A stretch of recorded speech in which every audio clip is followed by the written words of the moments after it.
A unos 10.000 kilómetros de España, al otro lado del Océano Atlántico, existe un lugar que para muchos es sinónimo de misterio y conexión espiritual.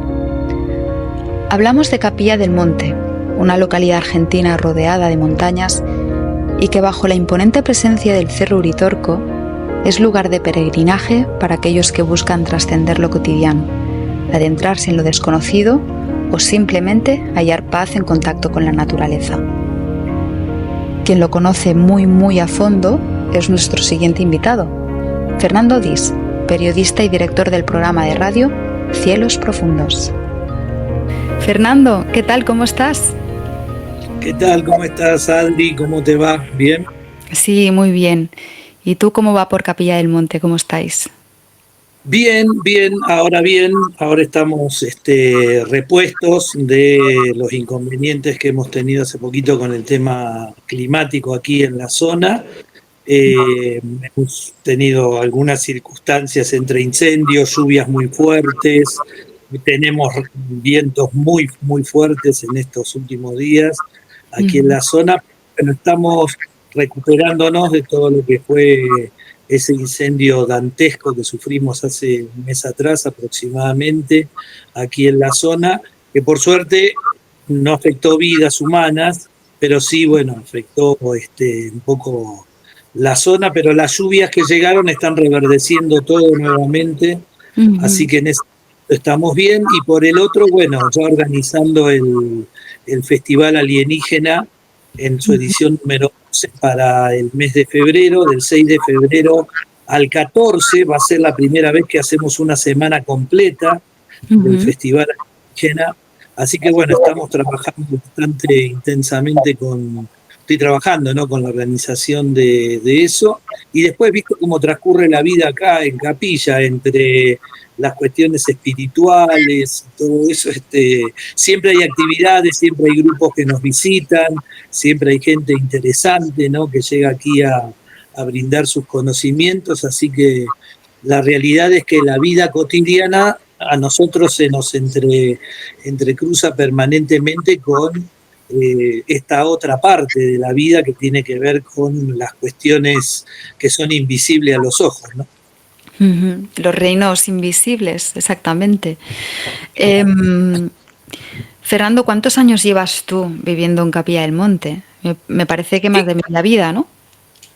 34 años hace que vivo aquí, o sea, es más de la mitad de mi vida. Sí, acá. Nada menos. Creo recordar que a ti te pasó como a muchas personas que sienten como una especie de llamado de Capilla del Monte, ¿verdad? Que eso es un fenómeno bastante habitual ahí, ¿no? Muchas personas que viven en Capilla del Monte dicen que de algún modo se sintieron atraídos misteriosamente por ese lugar. Sí, exactamente. Yo comenté en el capítulo 8 de la serie Inexplicable de History Channel la experiencia que yo tuve en el año 89 en Buenos Aires, en Capital Federal. Yo trabajaba, ya estaba relacionado con estos temas desde muy chico, ¿no?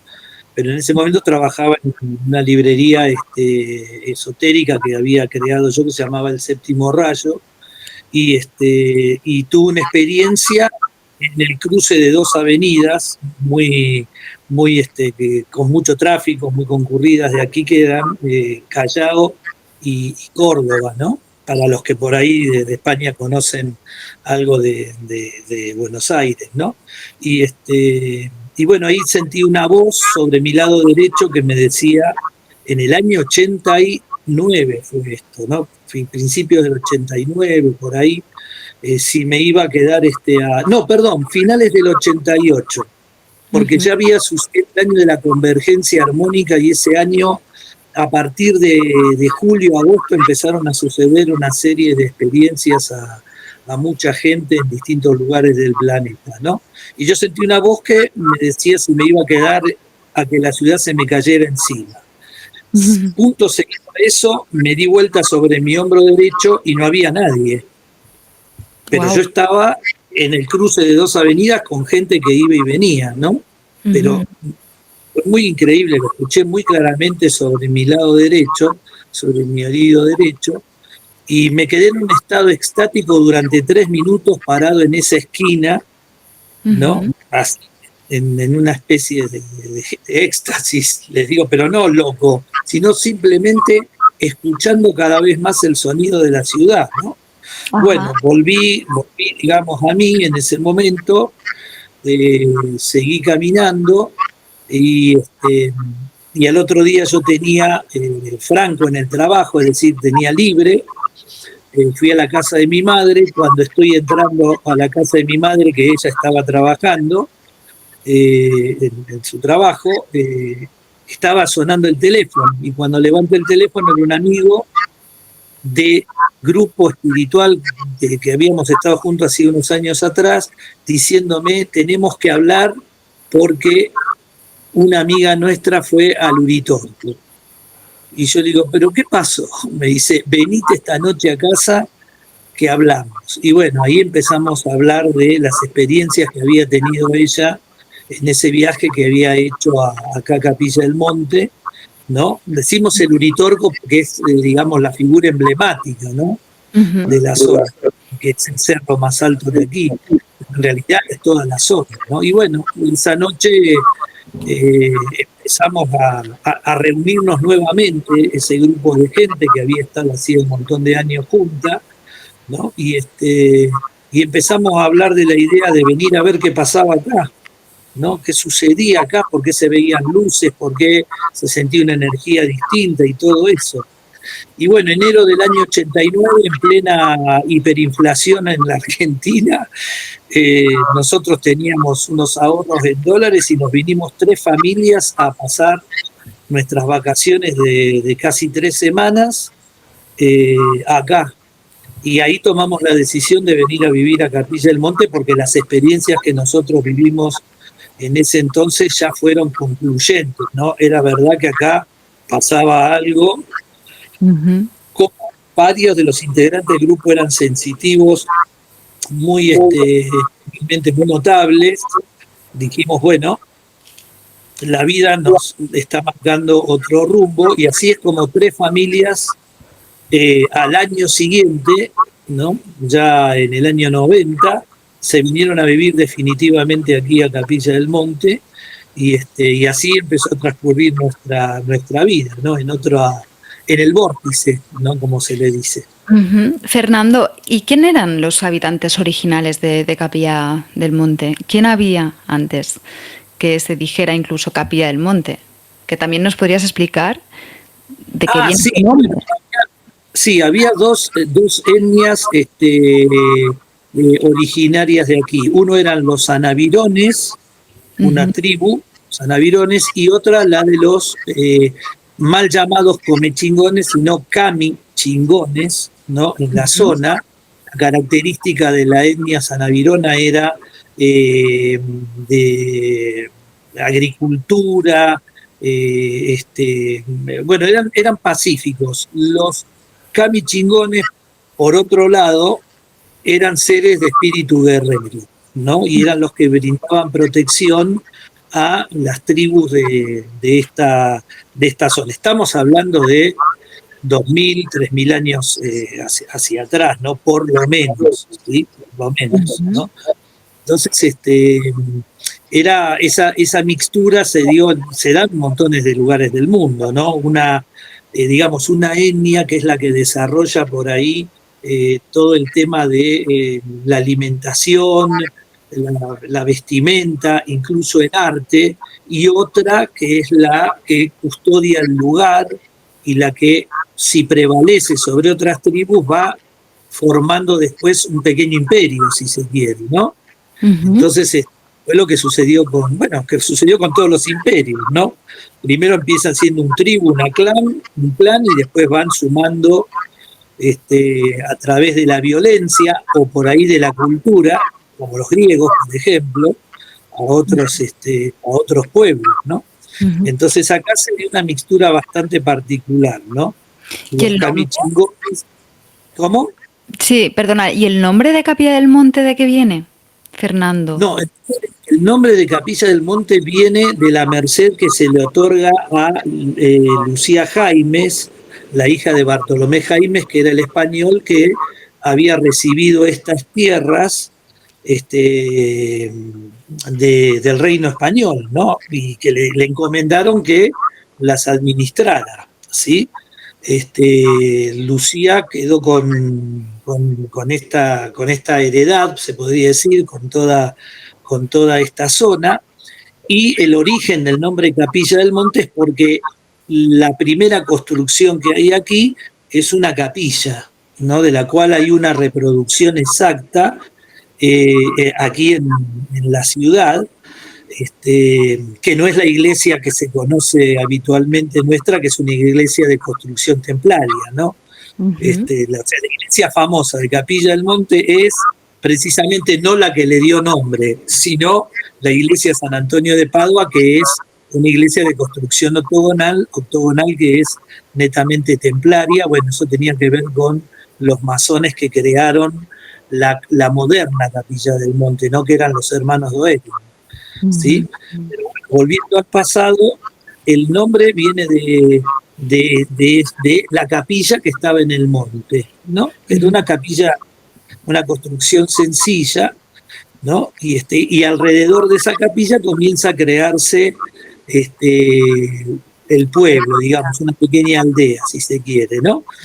Y después se va desarrollando, bueno, todo lo que tiene que ver con la pequeña civilización que había aquí, en la zona, hasta que sucede la venida de los hermanos Doering allá por el año 1890 y algo, acá a Capilla del Monte, traídos por Sarmiento, ¿no? al país por un presidente, Domingo Faustino Sarmiento, que tuvimos en esa época, que era un visionario y que trajo científicos para desarrollar la educación en la Argentina, ¿no? Y a Córdoba llegaron estos hermanos Doering y crearon universidades en Córdoba capital, pero eligieron para vivir increíblemente este lugar. Un lugar que no sé hasta qué punto se puede disociar del nombre de Angelo Acoglanis, porque tengo entendido que gran parte del hecho, fuera parte de los fenómenos que mucha gente dice, reporta, ¿no? Haber experimentado allí, pero el hecho de que hayan los souvenirs de Capilla del Monte, aliens, ¿no? Y grises y todo de temática ufológica, se debe a la figura de Angelo Acoglanis y todo lo que tiene que ver con la ciudad de Erx. Pero para aquellos oyentes que no sepan de qué estamos hablando, ¿qué es la ciudad de Erx? ¿Quién fue Angelo Acoglanis? Cuéntanos un poco esta historia brevemente. Bueno, Ángel Acoglanis es una persona que vive hasta finales de los 70 en Villa Allende, una localidad cercana a la capital de Córdoba, la Córdoba capital. Era un hombre que poseía condiciones de sanación muy particulares y aparentemente le es revelado que él tiene que venir a esta zona porque va a revelar una ciudad, ¿no? Una ciudad intraterrena con el nombre de Erx, ¿no? Él viene para esta zona, para la zona del Valle de Punilla, donde está Capilla del Monte, en la parte norte del Valle de Punilla, y efectivamente él toma contacto con estos seres justamente en la zona que conocemos como Quebrada de Luna, ¿no? Que está aquí muy cerca de la ciudad, ¿no? de Capilla del Monte, ¿no? Yo quiero aclarar una cuestión también, porque el tema del merchandising gris es algo de los Estados Unidos, pero acá no hay experiencias con el tema de los grises y todo eso. Y de hecho, la gente con la que contactaba Acoglanis no tenía nada que ver con ese tipo de seres. No hay relatos en absoluto ni de Ángel ni de discípulos de Ángel que hayan tenido algún tipo de experiencia ni hayan visto a esos seres aquí. Lo que pasa que, bueno, estamos con una intoxicación, si se quiere, también de información y desinformación al mismo tiempo, que hace que se crucen. El tema del merchandising, bueno, fue algo que se empezó a traer justamente por la influencia norteamericana en todo esto, que ha manipulado el tema en todo el planeta, pero esos seres acá no están ni estuvieron. Eso es algo muy claro. Después hay gente que es muy alucinada, que no tiene experiencia de la vida acá, ni de la vida interior del lugar, y que traspola sus propias historias, las trae acá, pero eso no es absolutamente nada ni cierto ni comprobable. Yo en 34 años que estoy acá, investigando y viviendo experiencias acá no hay ningún tipo de historias relacionadas con eso. Sí en Victoria, Entre Ríos. Victoria, ¿Qué tipo de, sí, pero aquí no. ¿Qué tipo de fenomenología es habitual en el Cerro Uritor con Capilla del Monte y en toda esta zona? Bueno, los avistamientos de luces de un comportamiento no conocido, por ejemplo, podríamos decir, el avistamiento de naves a plena luz del día. Yo creo que, no sé si te entregué a vos un montón de fotografías con naves tomadas de día aquí en distintas circunstancias y siguen apareciendo, ¿no? Y después, bueno, todo lo que tiene que ver con la energía del lugar, ¿no? Este es un lugar de una geología muy rica, pero muy rica. Realmente es muy llamativo que bueno, tenés montañas de cuarzo, ¿no? Yo te traté cuando estuviste acá, tratamos de ir a bueno, estábamos igualmente sobre montañas de cuarzo, ¿no? Directamente, ¿no? Vos haces Una así preciosidad y eso. claro, o sea, este es un lugar muy particular desde el punto de vista geológico, ¿no? Entonces, todo eso ha hecho que de alguna manera confluya, digamos, la energía, si se quiere, natural del lugar, y también los componentes de nuestra energía psíquica, que a través de las experiencias que tenemos se va como enriqueciendo y fortaleciendo, se va armando, digamos, como un inconsciente colectivo que acepta este tema con naturalidad. Acá nosotros no lo tomamos como algo extraño esto. Tal vez hace 40 años atrás sí era algo no tan normal, pero después cuando vos empezás a hablar con los pobladores y todo eso, al final te termina contando casi todo el mundo que tuvo algún tipo de experiencia relacionada con seres o con luces o con naves o con fenómenos así paranormales, ¿no? La verdad que el lugar es en ese sentido brinda un montón de experiencias. Algunas las podés, podríamos decir, las podés vivir volitivamente, por voluntad, y otras suceden porque tienen que suceder, ¿no? Acá vas caminando y por ahí te puede llegar a estar pasando una nave por arriba de tu cabeza, 200, 500 metros, 1000 metros, y vos podés estar viéndola como podés no estar viéndola. Y por ahí te para alguien y te dicen, che, ¿no viste la nave que pasó recién acá arriba? Y el que venía caminando y te dice, pero si estaba acá, ¿viste? Bueno, son cosas que solamente viviéndolas podés empezar a entender el lugar donde vivís. Por eso está muy bien la acepción del contactado y investigador Ricardo González, ¿no? Que hace poquito publicó un libro que lo recomiendo, que se llama El Vórtice, porque es una historia bastante cercana a lo que sucede aquí en Capilla del Monte, ¿no? Que es muy difícil de contar, porque son tantas cosas así mágicas, fantásticas, maravillosas, increíbles, los que vive la gente.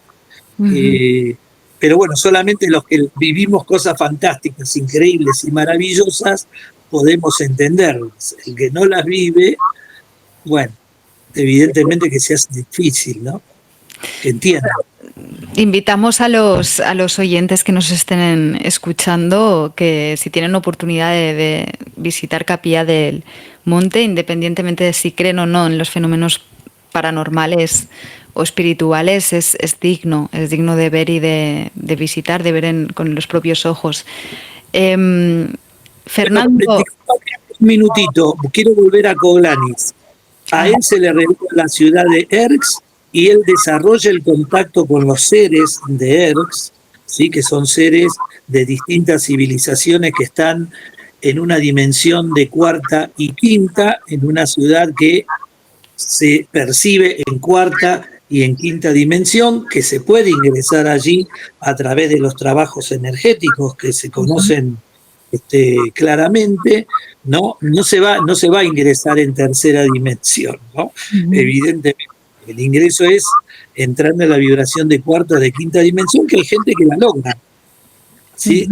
¿No? Después está la manifestación esta de las luces, algún contacto con algunos seres en algún momento también, ¿no? Que Acoglani los tenía, y los tenía con discípulos de él, ¿no? Ajá. Así que bueno, eso da comienzo realmente a la historia esotérica y espiritual de Capilla del Monte, ¿no? Después el hecho fenomenológico fue el tema de la huella del pajarillo, que nos dio digamos, una especie de publicidad mundial, si se quiere, ¿no? Por el hecho de lo que había sucedido. Realmente la historia que tiene Capilla del Monte tiene tantas vertientes, ¿no? Porque tienes, ahí pegas una patada y te salen 40 casos dignos de ser investigados. Tiene esta parte espiritual, tiene un lado, bueno, toda la historia de Acoglanis, que es fascinante, que también tiene su parte de crónica negra, porque falleció asesinado. Hay distintas hipótesis respecto al asesinato de Acoglanis. Lo que pasa, Fernando, es que se nos termina el tiempo, entonces yo casi que te diría de quedar para hacer una segunda entrevista y profundizar en todos estos temas, porque Capilla del Monte es un lugar único en la Tierra y vale la pena seguir hablando de este tema. ¿Qué te parece? Cuando quieran estoy a disposición, no hay inconveniente, y puntualizamos temas, ¿no? Claro. Puntualizamos. Mientras tanto, para aquellos oyentes que quisieran seguirte la pista, ¿dónde pueden encontrarte? No sé si es en YouTube, que tienes tu canal. Exacto, el canal Cielo Profundos en YouTube, donde yo subo mis entrevistas, el material, y hablo, ahí sí hay 2 horas de programa donde yo entrevisto gente y voy contando historias de Capilla del Monte, voy presentando a los protagonistas, ¿no? Pero bueno, claro, es un programa que tiene 29 años en el aire. Nada menos. Entonces, sí, nada menos, sí. Sí. Muy bien, Fernando. Pues seguimos en contacto y espero súper pronto que te tengamos aquí de vuelta en Luces en la Oscuridad. Como ustedes gusten, perfecto, iluminaremos la oscuridad. Así es. Gracias, Fernando. Hasta pronto. Gracias.